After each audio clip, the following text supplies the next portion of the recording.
2017 ആപ്പിളിന്റെ ഒരു major redesign വന്നൊരു ഫോണായിരുന്നു ഐഫോൺ 10.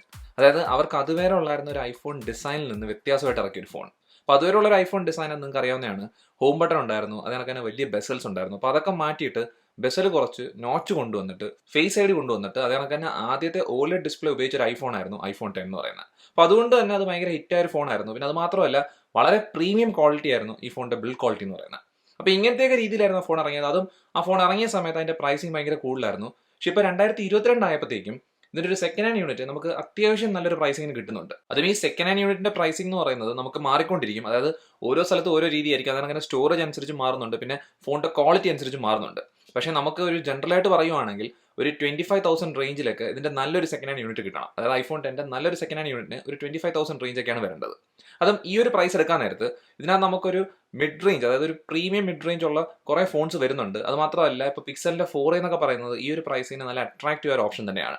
പിന്നെ ഐഫോണിനകത്ത് തന്നെ ഐഫോൺ SE 2 വന്നിട്ടുണ്ട് ആ ഒരു പ്രൈസിങ്ങിന്. പക്ഷേ ഐഫോൺ 10 ഈ ബഡ്ജറ്റ് വരുന്ന ബാക്കിയുള്ള ഫോൺസായിട്ട് കമ്പയർ ചെയ്യുവാണെങ്കിൽ ഐഫോൺ 10 പ്രത്യേകത എന്ന് പറയുന്നത് ഇതിന്റെ പ്രീമിയം ക്വാളിറ്റി തന്നെയാണ്. അപ്പോൾ അതുകൊണ്ട് തന്നെ ഈ ഫോൺ ഇപ്പോഴും എടുക്കാൻ താല്പര്യമുള്ള ഒരുപാട് പേരുണ്ട്. അതായത് നമുക്കൊരു നല്ല സെക്കൻഡ് ഹാൻഡ് യൂണിറ്റ് കിട്ടിക്കഴിഞ്ഞാൽ എടുക്കണമെന്ന് ആഗ്രഹമുള്ള ഒരുപാട് പേരുണ്ട്.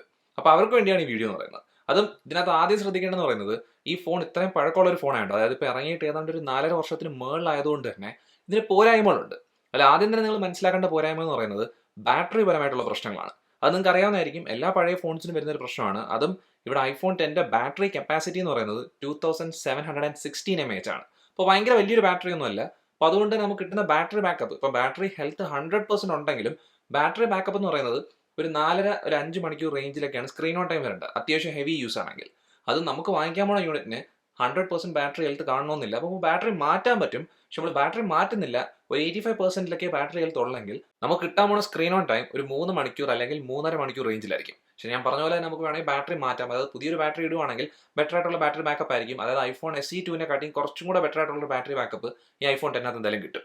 അപ്പോൾ അതാണ് ബാറ്ററിയുടെ കാര്യം. അപ്പോൾ ആ ഒരു കാര്യം നിങ്ങൾക്ക് ആദ്യം മനസ്സിലായതിനു ശേഷം, അതായത് നിങ്ങൾക്ക് ഇതൊരു പ്രശ്നമില്ലാന്ന് തോന്നുവാണെങ്കിൽ ഈ ഫോൺ എടുക്കുവാണെങ്കിൽ ബാക്കിയുള്ള കാര്യങ്ങൾ എന്ന് പറയുന്നതിനകത്ത് മിക്കതും അത്യാവശ്യം നല്ലോണം തന്നെയാണ് ഇപ്പോഴും വർക്ക് ആവുന്നത്. അതായത് നമ്മളൊരു ഫോൺ പരമായിട്ടുള്ള കാര്യങ്ങൾ എടുക്കാൻ നേരത്ത് നമുക്ക് വേണ്ട കാര്യങ്ങൾ, നമുക്ക് വേണ്ട നോർമൽ ഫീച്ചേഴ്സ് എല്ലാം ഇപ്പോഴും നല്ലോണം തന്നെ വർക്ക് ആവുന്നുണ്ട്. അതിനകത്ത് എടുത്ത് പറയേണ്ടതെന്ന് പറയുന്നത് ഇതിന്റെ ഡിസ്പ്ലേ നല്ലൊരു ക്വാളിറ്റിയുള്ള ഡിസ്പ്ലേ ആണ്.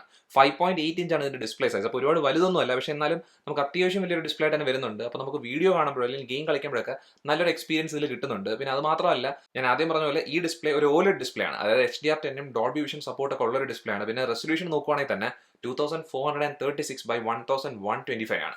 അതായത് 458 ppi ആണ് ഇതിന്റെ പിക്സൽ ഡെൻസിറ്റി. അപ്പോൾ നല്ല ഷാർപ്പായിട്ടുള്ള ഡിസ്പ്ലേ ആണ്. പിന്നെ OLED ആയതുകൊണ്ട് തന്നെ ഇതിനെ നമുക്ക് കളേഴ്സ് ഒക്കെ നോക്കുവാണെങ്കിൽ നല്ല കോൺട്രാസ്റ്റ് കൂടിയൊക്കെയാണ്, നല്ല സാച്ചുറേഷൻ ഉള്ള രീതിയാണ്. അതായത് ഒരു പെർഫെക്റ്റ് ഡിസ്പ്ലേ ആണ്. ഇതിനകത്ത് തന്നെ ഡിസ്പ്ലേക്ക് വേറെ കംപ്ലൈന്റ് ഒന്നും പറയാനില്ല. അതായത് നമുക്ക് OLED പരമായിട്ടുള്ള ബേണിംഗ് പ്രശ്നങ്ങൾ അങ്ങനത്തെ കാര്യങ്ങളൊന്നും ഞാൻ ഉപയോഗിച്ച മിക്ക യൂണിറ്റിനകത്ത് കണ്ടിട്ടില്ലായിരുന്നു.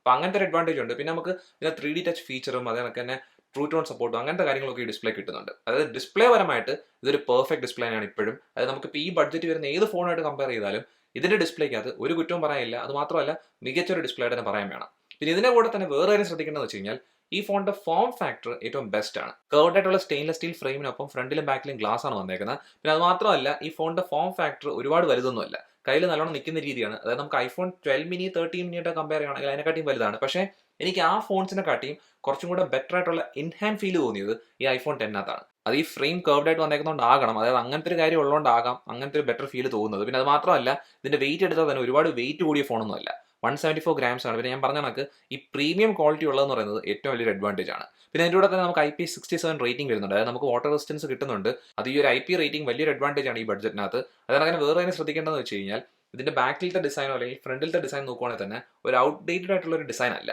ഇപ്പോൾ കണ്ടാലും നമുക്ക് അട്രാക്റ്റീവ് ആയിട്ട് തോന്നുന്ന ഒരു ഡിസൈൻ തന്നെയാണ്. അതായത് ഇതിന്റെ ഡിസൈനും ബിൽഡ് ക്വാളിറ്റിയും ഇതിന്റെ ഒരു മികച്ച കാര്യം തന്നെയായിട്ട് നിൽക്കുകയാണ് ഇപ്പോൾ 2022 ആയപ്പോൾ പോലും. അപ്പോൾ ഈ രണ്ട് ഫീച്ചേഴ്സുമാണ് ഇതിന്റെ സ്ട്രോങ് ആയിട്ട് ചെയ്യുന്ന കാര്യങ്ങൾ. അതായത് നമുക്ക് ഇതിന്റെ പെർഫോമൻസിലേക്ക് പോകാൻ നേരത്ത് ഇത് അത്ര സ്ട്രോങ് ആയിട്ട് പറയാൻ പറ്റത്തില്ല. അതായത് നല്ല പെർഫോമൻസ് ഉണ്ട്. നമുക്ക് ആപ്പിളിന്റെ A11 ബയോണിക് ചിപ്പാണ് ഇതിനകത്ത് ഉപയോഗിച്ചിരിക്കുന്നത്. പക്ഷേ എന്നാലും നമുക്ക് പൊതുവെ നോക്കാൻ നേരത്ത് ഒരുപാട് ഹെവി ആയ ടാസ്ക് ചെയ്യുമ്പോൾ ഫോൺ നല്ലോണം ചൂടാവുന്ന ഒരു കാര്യം കാണാനും പറ്റും. പിന്നെ അത് മാത്രമല്ല ചെറുതായിട്ട് സ്ലോ ആവുന്ന കാണാൻ പറ്റും. അതായത് നമുക്ക് ഫ്രെയിം ഡ്രോപ്സ് ഒക്കെ കാണാൻ പറ്റുന്നുണ്ടായിരുന്നു. അതിപ്പോൾ ഇത്രയും കാലം കഴിഞ്ഞപ്പോഴാണ് വന്നത്. അതായത് ഇപ്പോൾ iOS 15 ആണ് ഇതിനകത്തുള്ളത്. iOS 15.3 ആണ് ഇപ്പോൾ പ്രസന്റ് ആയിട്ട് വന്നേക്കുന്നത്. അപ്പോൾ അത് കഴിഞ്ഞ് മാറുന്ന സമയത്ത് ഇനി നമുക്ക് iOS 16 iOS 17 ഒക്കെ സപ്പോർട്ട് വരാൻ സാധ്യതയുള്ള ഫോൺ തന്നെയാണ് ഐഫോൺ 10. പക്ഷേ എന്നാലും ഇതിന്റെ പെർഫോമൻസ് എടുക്കുവാണെങ്കിൽ നിങ്ങൾക്ക് ഇത് ഏറ്റവും മികച്ച പെർഫോമൻസ് തരുന്ന ഒരു ഫോണായിട്ട് തോന്നുന്നുണ്ട്, അല്ലെങ്കിൽ നിങ്ങൾ അങ്ങനത്തെ ഒരു പ്രതീക്ഷയിലാണ് ഇത് എടുക്കാൻ പോകണമെങ്കിൽ അത്രയും പ്രതീക്ഷ വെക്കരുത്. കാരണം വെച്ച് കഴിഞ്ഞാൽ പെർഫോമൻസ് പരമായിട്ട് ചെറുതായിട്ട് സ്ലോ ആയിട്ടുണ്ട്, പിന്നെ ചൂടാവുന്ന കാര്യം നല്ലോണം അറിയാനും പറ്റുന്നുണ്ട്. പക്ഷെ നമ്മൾ നോർമൽ ടാസ്ക് ഒക്കെ ചെയ്യുമ്പോൾ, അതായത് നമ്മളിപ്പോൾ നോർമൽ ആയിട്ടുള്ള സോഷ്യൽ മീഡിയ ടാസ്കോ അല്ലെങ്കിൽ നമുക്കിപ്പം നെറ്റ് ബ്രൗസിങ്ങോ അല്ലെങ്കിൽ ഒരു കാഷ്വൽ ഗെയിമിംഗ് ഒക്കെ ആണെങ്കിൽ അതിനകത്തൊന്നും പ്രശ്നങ്ങൾ ഒട്ടുമില്ല. അതായത് നമുക്ക് അതിനകത്തൊക്കെ ചെയ്യാൻ നേരത്ത് ഇപ്പം ഇറങ്ങിയിരിക്കുന്ന മിക്ക ഫോണിനെക്കാട്ടിയും ബെറ്റർ ആയിട്ട് പെർഫോം ചെയ്യുന്ന ഫോൺ തന്നെയാണ് iPhone 10. പിന്നെ റാം നോക്കാൻ നേരത്തിന് 3GB റാം എന്ന് പറയുന്നത് അത്യാവശ്യമുണ്ട്. അതായത് നമുക്ക് മെമ്മറിയിൽ അത്യാവശ്യം ആപ്പൊക്കെ ഓപ്പൺ ആക്കി കിടക്കും. പക്ഷേ ഞാൻ പറഞ്ഞില്ലേ, ഹെവി ടാസ്കിലേക്ക് നിങ്ങൾ പോവുകയാണെങ്കിൽ അന്നേരം നമുക്ക് സ്ലോ ആവുന്ന ഒരു കാര്യം കാണാൻ പറ്റും. അത് മാത്രമല്ല ചൂടാവുന്ന കാര്യം നല്ലോണം അറിയുകയും ചെയ്യും. അപ്പോൾ അങ്ങനത്തെ ഒരു നിങ്ങൾ ശ്രദ്ധിച്ചോണം. അത് നിങ്ങൾ മനസ്സിൽ വെച്ചിട്ട് വേണം ഈ ഫോൺ എടുക്കാൻ പോകാൻ. പിന്നെ സ്റ്റോറേജിന്റെ കാര്യത്തിനകത്ത് തന്നെ ഈ ഫോണിന്റെ ബേസ് വേരിയന്റ് 64GB സ്റ്റോറേജ് ആണ്. ഇപ്പോൾ 64GB എന്ന് പറയുന്നത് ഒരുപാട് കുറവാണ്. പക്ഷെ നമുക്ക് സെക്കൻഡ് ഹാൻഡ് യൂണിറ്റിനകത്ത് നമ്മളിപ്പോൾ ഒരു സെക്കൻഡറി ഫോണായിട്ട് എടുക്കാൻ പോവുകയാണെങ്കിൽ നമുക്ക് 64GB കുഴപ്പമില്ല. പക്ഷെ നമ്മളൊരു പ്രൈമറി ഫോണായിട്ട് കുറേ കാലം ഉപയോഗിക്കാനുള്ള രീതിയിലാണ് എടുക്കുന്നതെങ്കിൽ 256GB സ്റ്റോറേജ് വരുന്ന വേരിയന്റ് എടുക്കുന്നതായിരിക്കും ബെറ്റർ ഓപ്ഷൻ എന്ന് പറയുന്നത്. അപ്പോൾ അതാണ് ഇതിന്റെ പെർഫോമൻസും കാര്യങ്ങളും. ഇനി അടുത്ത ഏറ്റവും ഇമ്പോർട്ടന്റ് ആയിട്ടുള്ള ഒരു കാര്യം എന്ന് പറയുന്നത് ക്യാമറയാണ്. അപ്പോൾ ക്യാമറ എടുക്കാൻ നേരത്ത് നമുക്ക് ബാക്കി 2 ക്യാമറ വരുന്നുണ്ട്. മെയിൻ ക്യാമറയും സെക്കൻഡറി ക്യാമറയും 12 മെഗാ പിക്സൽ ക്യാമറ തന്നെയാണ്. അതിനകത്ത് മെയിൻ ക്യാമറ ഒരു വൈഡ് ആംഗിൾ ക്യാമറയാണ്. അതിന്റെ ആപ്പച്ചർ f1.8 ആണ്. അത് ഈ മെയിൻ ക്യാമറയ്ക്കകത്തും സെക്കൻഡറി ക്യാമറയ്ക്കകത്തും ഒപ്റ്റിക്കൽ ഇമേജ് സ്റ്റെബിലൈസേഷൻ കിട്ടുന്നുണ്ട്. അതും സെക്കൻഡറി ക്യാമറ ഒരു ടെലിഫോട്ടോ ക്യാമറയാണ്. അതിന്റെ ആപ്പച്ചർ f2.4 ആണ്. അത് നമുക്കിവിടെ മെയിൻ ക്യാമറ വെച്ച് 4K വീഡിയോ എടുക്കാൻ പറ്റുന്നുണ്ട്. 4K 60 FPS വീഡിയോ എടുക്കുന്ന ഓപ്ഷൻ കിട്ടുന്നുണ്ട്. അത് നമുക്ക് സ്പെക് ഷീറ്റ് നോക്കാൻ നേരത്ത് നല്ല സ്ട്രോങ് ആയിട്ട് ഇരിക്കുകയാണ്. പക്ഷേ ക്യാമറയ്ക്കകത്തും ഇത്രയും കാലം കഴിഞ്ഞുകൊണ്ടുള്ള ഒരു പ്രശ്നമുണ്ട്. അതായത് നമ്മളിപ്പോൾ ഒരു ഗൂഗിൾ പിക്സൽ 4 ആയിട്ട് കമ്പയർ ചെയ്യുകയാണെങ്കിൽ പിക്സൽ 4 നമ്മൾ ഏത് ലൈറ്റിംഗിൽ ഫോട്ടോ എടുത്താലും നല്ല ബെറ്റർ ആയിട്ടുള്ള അല്ലെങ്കിൽ കുറച്ചുകൂടെ ബെറ്റർ ക്വാളിറ്റി വരുന്ന ഫോട്ടോസാണ് എടുക്കുന്നത് ഈ ഫോണോട് കമ്പയർ ചെയ്യുകയാണെങ്കിൽ. അതായത് iPhone 10 കമ്പയർ ചെയ്യുകയാണെങ്കിൽ iPhone 10 നമ്മൾ ഫോട്ടോ എടുക്കുന്ന സമയത്ത് നല്ല ലൈറ്റ് ഉണ്ടെങ്കിൽ, അതായത് നമുക്ക് നല്ല ഫേവറബിൾ ആയിട്ടുള്ള ഒരു കണ്ടീഷൻ ആണെങ്കിൽ മാത്രമേ ഉള്ളൂ നല്ല ഫോട്ടോസ് എടുക്കാൻ പറ്റുന്നത്. അത് നമുക്ക് ലൈറ്റ് കുറഞ്ഞോ അല്ലെങ്കിൽ ഒരു ഇൻഡോർ സെറ്റിങ്ങിനകത്ത് ഫോട്ടോ എടുക്കാൻ നേരത്ത് ആ ഒരു ഫോട്ടോയുടെ ക്വാളിറ്റി ഭയങ്കരമായിട്ട് കുറയുന്നുണ്ട്. അപ്പോൾ അത് നല്ലോണം കാണാൻ പറ്റുന്നുണ്ട്. പ്രത്യേകിച്ച് ഞാൻ പറഞ്ഞില്ലേ, ഇപ്പോൾ ഈ ബഡ്ജറ്റ് വരുന്ന ഫോൺസോട് കമ്പയർ ചെയ്യുമ്പോൾ നമുക്ക് നല്ലോണം അറിയാനും പറ്റുന്നുണ്ട്. പിന്നെ വേറെ കാര്യം ശ്രദ്ധിക്കണമെന്ന് പറഞ്ഞു കഴിഞ്ഞാൽ ഇവിടെ വീഡിയോ റെക്കോർഡിംഗ് എന്ന് പറയുന്നത് ഈ ഫോണിനകത്ത് നല്ല സ്ട്രോങ് ആയിട്ട് കിട്ടുന്ന ഒരു ഫീച്ചറാണ്. അതായത് നമുക്ക് അത്യാവശ്യം നല്ലൊരു മെയിൻ വീഡിയോ ക്യാമറയോട് ഉപയോഗിക്കാൻ പറ്റുന്ന ഒരു ഫീച്ചറാണ്. അപ്പോൾ അതൊരു വലിയ അട്രാക്റ്റീവ് ഒരു കാര്യമാണ്. പക്ഷേ ഫോട്ടോ എടുക്കുന്നതായിരിക്കും നമ്മളെല്ലാവരും കൂടുതൽ ചെയ്യുന്നത്. അപ്പോൾ അതുകൊണ്ട് തന്നെ ഫോട്ടോ എടുക്കുന്ന സമയത്ത് ഞാൻ പറഞ്ഞില്ലേ, നല്ല ലൈറ്റിംഗ് ഉണ്ടെങ്കിൽ നല്ലൊരു കണ്ടീഷൻ ആണെങ്കിൽ നമുക്ക് നല്ല ഫോട്ടോസ് ഇപ്പോഴും എടുക്കാൻ പറ്റും. പക്ഷേ കണ്ടീഷനകത്ത് എന്തെങ്കിലും ഒരു പ്രശ്നം വരുമ്പോൾ, അതായത് ലൈറ്റ് ചെറുതായിട്ടൊന്ന് കുറയുവാണ് അല്ലെങ്കിൽ നമ്മൾ ഇൻഡോർ സെറ്റിംഗിൽ എടുക്കാൻ പോവുകയാണെങ്കിൽ ആ ഒരു പോരായ്മ കാണാൻ പറ്റുന്നുണ്ടായിരുന്നു. അത് നമുക്ക് ഫ്രണ്ട് ക്യാമറയിലും അങ്ങനെ തന്നെയാണ്. ഫ്രണ്ട് ക്യാമറ ഒരു 7 മെഗാ പിക്സൽ ക്യാമറയാണ്. അതിന്റെ ആപ്പച്ചർ f2.2 ആണ്. അപ്പോൾ ഈ ഫ്രണ്ട് ക്യാമറ വെച്ച് എടുക്കുമ്പോഴും ആ ഒരു പ്രശ്നം കാണുന്നുണ്ടായിരുന്നു. നല്ല ലൈറ്റ് ഉണ്ടെങ്കിൽ നമുക്ക് നല്ല സെൽഫീസ് കിട്ടുന്നുണ്ട്. പക്ഷേ ഫ്രെയിം എന്ന് പറഞ്ഞാൽ കുറച്ച് കൊച്ചാണ്, വൈഡ് ആയിട്ടുള്ള ഫ്രെയിം അല്ല. അപ്പോൾ ആ ഒരു കാര്യം ശ്രദ്ധിച്ചോണം. പക്ഷേ വീഡിയോ റെക്കോർഡിങ്ങിനകത്തും ഫ്രണ്ട് ക്യാമറയ്ക്കകത്ത് അത്യാവശ്യം അഡ്വാൻറ്റേജ് ഉണ്ട്. അത് നല്ല സ്ട്രോങ് ആയിട്ടുള്ള വീഡിയോ എടുക്കുന്നുണ്ട്. പിന്നെ ബാക്കിലത്തെ സെക്കൻഡറി ക്യാമറയുടെ ഗുണം, അത് ടെലിഫോട്ടോ ക്യാമറ ആയിരുന്നു. അതിന്റെ ഗുണം എന്ന് പറയുന്നത് ഈ സൂം ചെയ്യുന്ന മാത്രമല്ല, അതായത് നമുക്ക് 2x ടെലിഫോട്ടോ ഷോട്ട്സ് ആണ് എടുക്കാൻ പറ്റുന്നത്. അപ്പോൾ 2x സൂം ചെയ്ത് എടുക്കാൻ പറ്റുന്ന ഒരു ഫോട്ടോസ് കിട്ടുന്നുണ്ട്. പക്ഷേ അതല്ല ഇതിന്റെ അഡ്വാൻറ്റേജ് എന്ന് പറയുന്നത് പോർട്രേറ്റ് എടുക്കുന്നതാണ്. നല്ല പോർട്രേറ്റ് ഫോട്ടോസ് എടുക്കുന്നുണ്ട്. അതായത് നമുക്ക് ഇപ്പോൾ നോക്കിയാലും നല്ല ലൈറ്റുള്ള കണ്ടീഷനകത്ത് നമ്മൾ പോർട്രേറ്റ് ഫോട്ടോ എടുക്കാൻ പോകുകയാണെങ്കിൽ നല്ല ക്വാളിറ്റിയുള്ള പോർട്രേറ്റ് ഫോട്ടോസ് ആണ് ഈ ഫോൺ എടുക്കുന്നത്. അപ്പോൾ ഇങ്ങനെയാണ് 2022 iPhone 10 ക്യാമറ സിസ്റ്റം വന്നേക്കുന്നത്. അതായത് ക്യാമറ സിസ്റ്റത്തിന്റെ പെർഫോമൻസ് ഇങ്ങനെയാണ് വന്നേക്കുന്നത്. അതായത് നമുക്ക് പോരായ്മകളുണ്ട്, നല്ല കാര്യങ്ങളുണ്ട്. അത് നിങ്ങൾക്ക് ഈ പോരായ്മകൾ പ്രശ്നമില്ലെങ്കിൽ ഈ 2022 ഈ iPhone 10 ക്യാമറ സിസ്റ്റം എന്ന് പറയുന്നത് വലിയ കുഴപ്പമില്ലാത്ത ഒരെണ്ണമാണ്. പിന്നെ വേറെ കാര്യം ശ്രദ്ധിക്കേണ്ടതെന്ന് വെച്ച് കഴിഞ്ഞാൽ ഇവിടുത്തെ സ്പീക്കർ സിസ്റ്റം നല്ലതാണ്. അതായത് നമുക്കിവിടെ ഡ്യുവൽ സ്പീക്കേഴ്സ് കിട്ടുന്നുണ്ട്. അപ്പോൾ ലൗഡ് സ്പീക്കറിനകത്ത് നമ്മൾ വീഡിയോ കാണുമോ അല്ലെങ്കിൽ പാട്ടിയൊക്കെ ആണെങ്കിൽ നമുക്ക് അത്യാവശ്യം നല്ല ക്വാളിറ്റി തന്നെ വരുന്നുണ്ട്. വലിയ കുഴപ്പങ്ങൾ പറയാനില്ല.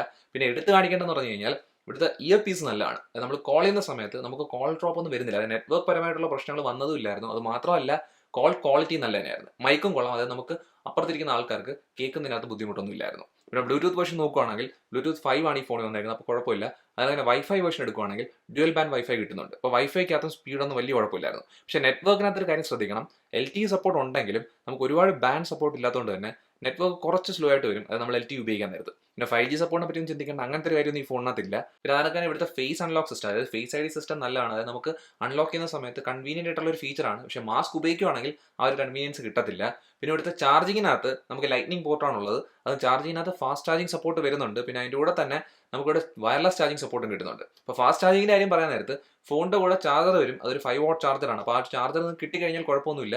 അല്ലെങ്കിൽ നിങ്ങളൊരു എക്സ്ട്രാ ചാർജർ വാങ്ങിക്കണം. അപ്പോൾ ചാർജർ വാങ്ങിക്കുകയാണെങ്കിൽ ഫാസ്റ്റ് ചാർജിങ് സപ്പോർട്ട് ഉള്ളതുകൊണ്ട് നിങ്ങൾക്ക് ഫാസ്റ്റ് ചാർജർ വാങ്ങിച്ചു കഴിഞ്ഞാൽ നമുക്ക് ആ ഒരു സ്പീഡിലുള്ള ചാർജിങ് കിട്ടുന്നുണ്ട്. പിന്നെ അവസാനമായിട്ട് പറയേണ്ട കാര്യം എന്ന് വെച്ച് കഴിഞ്ഞാൽ ഈ ഫോണിനകത്ത് എല്ലാ സെൻസേഴ്സും കിട്ടുന്നുണ്ട്. അപ്പോൾ ഇതൊക്കെയാണ് iPhone 10 കാര്യങ്ങൾ ഇപ്പോൾ 2022 ആയപ്പോൾ. അതായത് ഈ ഒരു സമയത്ത് ഈ ഫോണിന് പോരായ്മകളുണ്ട്. പക്ഷേ ഇതിനകത്തുള്ള നല്ല ഫീച്ചേഴ്സ് എന്ന് പറയുന്നത്, അല്ലെങ്കിൽ മികച്ച നിൽക്കുന്ന ഫീച്ചേഴ്സ് എന്ന് പറയുന്നത്, അല്ലെങ്കിൽ അട്രാക്റ്റീവ് ആയിട്ടുള്ള ഫീച്ചേഴ്സ് എന്ന് പറയുന്നത് ഇതിന്റെ ഡിസ്പ്ലേ, ബിൽഡ് ക്വാളിറ്റി, അതൊക്കെ തന്നെ കുഴപ്പമില്ലാത്ത പെർഫോമൻസും തിരക്കില്ലാത്ത ക്യാമറ സിസ്റ്റമാണ്. അതായത് നിങ്ങൾക്ക് അങ്ങനത്തെ ഒരു ഫോണാണ് നിങ്ങൾ നോക്കുന്നത്. അത് നിങ്ങൾക്ക് ഒരു iOS എക്സ്പീരിയൻസ് വേണമെന്നാണെങ്കിൽ iPhone 10 ഇപ്പോഴായാൽ പോലും, അല്ലെങ്കിൽ ഇനി ഒരു 2 വർഷത്തേക്കും നല്ലൊരു ഓപ്ഷനായിട്ട് നിൽക്കുന്ന ഒരു ഫോൺ തന്നെയാണ്. അതായത് ഇപ്പോൾ എടുത്താൽ നമുക്ക് ഒരു 2 വർഷത്തേക്ക് ഉപയോഗിക്കാൻ പറ്റും. ബാറ്ററി ഒക്കെ മാറ്റി കഴിഞ്ഞ് കഴിഞ്ഞാൽ കുഴപ്പമില്ല, തന്നെ വർക്ക് ആവും. പിന്നെ ഈ ഒരു പ്രീമിയം ക്വാളിറ്റി എന്ന് പറയുന്നത് ഇതിൻ്റെ ഭയങ്കര അട്രാക്റ്റീവ് ആയിട്ട് കാണിക്കേണ്ട ഒരു ഫീച്ചർ തന്നെയാണ്. പക്ഷേ നിങ്ങൾക്ക് ഈ ഒരു ബഡ്ജറ്റിന് വേറെ ഓപ്ഷൻസ് ഉണ്ട്. അതായത് നിങ്ങൾക്ക് പ്രയോറിറ്റി എന്ന് പറയുന്ന ക്യാമറ ആണെങ്കിൽ നിങ്ങൾ ഗൂഗിൾ പിക്സൽ 4 അല്ലെങ്കിൽ ഇനി ഇറങ്ങാൻ പോകുന്ന ഐഫോൺ SE3, ഐഫോൺ SE2ൻ്റെ അടുത്തൊരു അപ്ഗ്രേഡ് ഉടനെ വരാൻ സാധ്യതയുണ്ട്. അപ്പോൾ അങ്ങനെ വന്നു കഴിഞ്ഞാൽ അതൊക്കെ എടുക്കുന്നതായിരിക്കും നല്ലത്. അപ്പോൾ അങ്ങനെ നോക്കാൻ നേരത്ത് ഐഫോൺ 10 എന്ന് പറയുന്നത് അത്ര അട്രാക്റ്റീവ് ഒരു ഓപ്ഷൻ അല്ല. പക്ഷേ ഞാൻ പറഞ്ഞില്ലേ, നിങ്ങളുടെ ഉപയോഗത്തിനകത്ത് നിങ്ങൾക്ക് വേണ്ട ഫീച്ചേഴ്സ് എല്ലാം ഈ ഫോണിന് മാച്ച് ആവുന്ന രീതിയിലാണെങ്കിൽ, ഇതിൻ്റെ പോരായ്മകളല്ല ഇതിൻ്റെ നല്ല കാര്യങ്ങളാണ് നിങ്ങൾക്ക് പ്രയോറിറ്റി എങ്കിൽ ഈ ഫോൺ ഇപ്പോൾ എടുത്താലും വലിയ കുഴപ്പമില്ലാത്തൊരു ഓപ്ഷനാണ്.